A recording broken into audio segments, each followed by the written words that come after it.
Hey, my name is Nic Bergmans. I'm the PT at Zap Fitness in Richmond. Today I'm going to talk about a few flaws that are very, very typical in the squat, why they happen, and how you should add in accessory exercises that will build a bigger squat. The two most common flaws that I see in a squat is one, the ankle joint collapsing in, which travels up, and the hips before chest or stripper squat going on. What tends to happen first in the stripper squat is when we go down in the ascent, what happens is your hips go first and then your chest starts to rise up. It's not because you have weak legs. When we squat, your legs are pushing. What can't hold you up is your back. So your thoracic extensors, your spinal erectors, things in your back, those muscles aren't as strong as your legs. So when we're looking at structural balance, the thing to work on is your back. Your back needs to be strong. Hyperextension is a very, very awesome exercise. We're going to do this on the GHD, but a 45-degree hike is going to be just as effective. When we jump in, you're generally going to look for the bony part of your hips to be sitting just in front of the pads here. I want you to think you're going to pull your heels up as hard as you can against the pads with your toes turned out slightly. If you play with this by yourself, you're going to notice that toes turned out slightly is going to get glutes into it, and that's what we want. First thing, pull your heels up into the pad. That's hamstrings.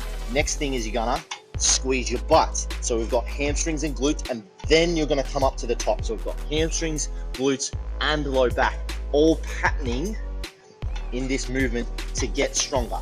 Now, over time, as you progress and get better than this, add weight, add bands, and you'll find your squat becomes easier to stay more upright and keep the bar perfectly over the midfoot. When we're looking at the ankle joint in a squat, what tends to happen is the ankle joint collapses in or we move out that way.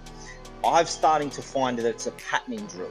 So meaning that you're not thinking actively about what's going on in your foot. You need to be actively thinking about what's going on here. This is your base of support. It needs to be strong. It needs to be turned on. It needs to be very, very good at what it's doing. Otherwise, it's going to fall up the chain and your squat's going to fall out of balance. And when we're looking at the foot, we want to have 1, 2, 3 points planted firmly on the ground with that high arch. So what's going to happen at the ankle joint as we squat, instead of keeping that high arch and everything out, the ankle's going to collapse in like this, and you'll start to notice my knees start to collapse in a little bit as well, because I'm not thinking about it. So that's just 1. We start doing 2, things start to come in and they look quite ugly. That's what we should do. That's what we shouldn't do. When we're looking at training the ankle joint, it's not overly complicated. Everyone knows how to do calf raises, but do calf raises up on your toe. Don't just train your calf, train your foot as well. For the front of all these muscles across your shin, grab a kettlebell, stick it on top here. Just hold your knee in place here, and all I want you to do is pull your toes and your feet up as high as you can, rotate out as far as you can, then down and around. Take your time, explore how far you can do things. Those two things are what I see the most. They're not the only two things you need to be focused on, but those two things will get you a long way, and you should be able to build up quite a very strong and awesome looking squat. If you do know anyone that would benefit from this video, please share it with them.